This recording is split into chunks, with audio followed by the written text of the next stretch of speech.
This is your regular GoPro. This is the new DJI Osmo Nano.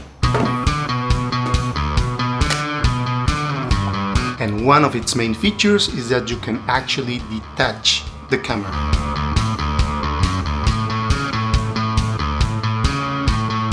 You can also flip the screen, and if you have concerns that it might not be so tough for the road, they included a case so you can make it even safer. So is this little camera actually better than a GoPro?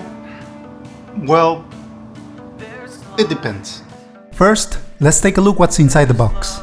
Besides the USB-C cable and the case that I already told you about, it comes with a small suction cup that you can attach to any glass surface, and also hidden inside of it, it's also a tripod head mount.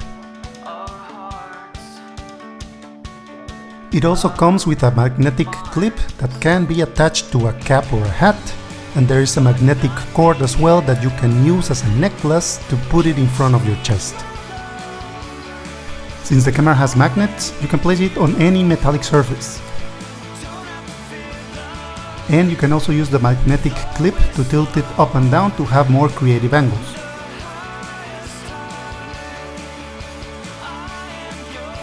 The camera has a 1/1/3 inch sensor, which is bigger than GoPro camera sensors.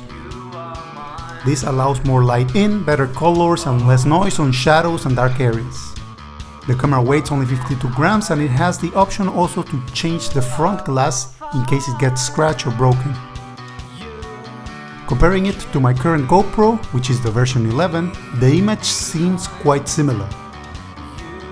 However, in areas where the shadows are or darker scenes, the noise levels of the GoPro are quite visible, while on this camera they are barely visible.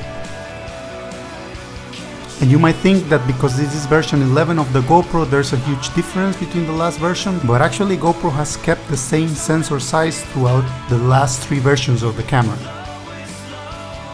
And don't get me wrong, the Osmo Nano also struggles sometimes in certain lighting conditions. The way it handles highlights and shadows in this image, for example, makes it look a little bit unnatural in my opinion. So this is the DJI Mini 3 Pro.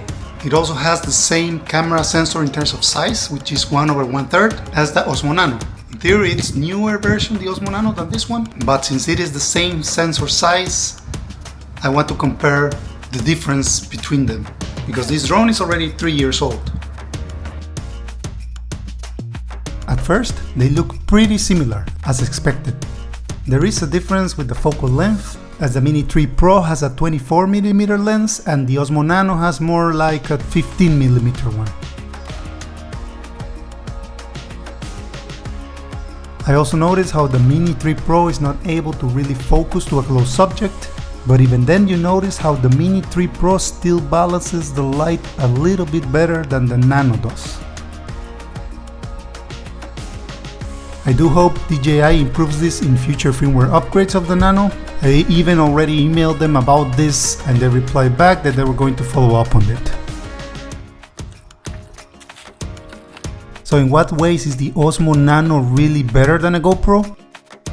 Well, features like the bigger sensor size, the flexibility of the magnets, and the smaller form factor and weight makes it, in my opinion, a way better camera than GoPro, especially if you're using it in family or travel videos or blogs.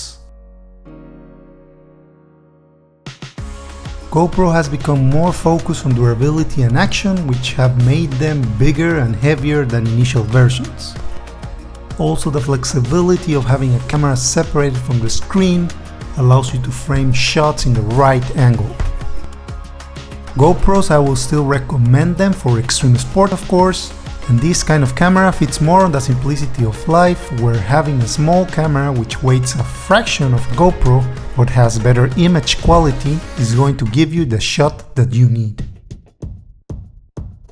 I use GoPros for over 10 years, but for many years their products have become quite disappointing, keeping the same sensor size for over 3 generations, and already new companies like DJI and Insta360 have come a long way to provide better cameras for different kind of user needs. I hope you guys enjoyed the video. If you have any questions about the DJI Osmo Nano, let me know in the comments below. As always, thanks for watching, See you guys until next time. Pura vida.